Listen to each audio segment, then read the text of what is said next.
Calves are inflamed. I mean, they're inflamed. Have you ever been outside on a smoky day? Imagine being unable to breathe in anything but that smoky air for days, weeks, or even months at a time. This is the reality for more than 40% of dairy cattle in the United States. Wildfires are becoming more severe with climate change, producing excessive smoke that travels substantial distances. This wildfire smoke is made of dangerous pollutants such as toxic particles and gases, and we know this harms human and animal health.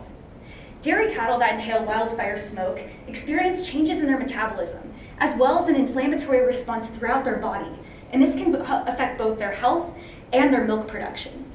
Also, dairy calves are affected by respiratory disease. It's the leading cause of death in dairy calves, and it can affect their milk production later in their lives.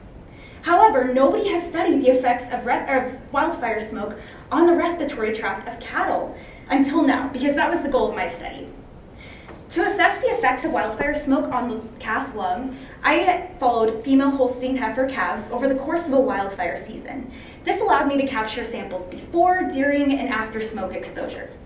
During this study, wildfire smoke infiltrated our area for almost 2 weeks, and this caused air pollution concentrations to reach above unhealthy levels. To assess how the lung responds to wildfire smoke, I used lung ultrasounds, and these ultrasounds allowed me to assess the severity and the extent of lung consolidation in these calves. Consolidation is just fluid filling the small airways of the respiratory tract. So wherever there's more consolidation, it's harder for calves to actually breathe. I also wanted to understand how respiratory tract white blood cells respond to wildfire smoke, because they're very important for defense against things like pathogens and particles. To do this, I collected respiratory fluid samples from each of the calves before and during smoke exposure. And with these samples, I was able to look at the cells under a microscope. I found that after wildfire smoke inhalation, calves had more lung consolidation, and this lasted for several days. As for the white blood cells, I found that macrophages were increased and the neutrophils tended to decrease. Macrophages and neutrophils are both involved in inflammation, and macrophages are really important to help clear things like pathogens and dead cells and even particles from the lung, which may be why we're seeing these responses.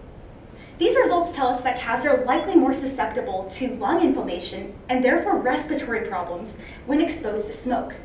By tackling the burning questions as to how the calf lung responds to wildfire smoke, we can help dairy producers find interventions for their animals so that one day we can outpace the negative effects of wildfire smoke on dairy cattle health and production, and hopefully see a few less inflamed calves. Thank you.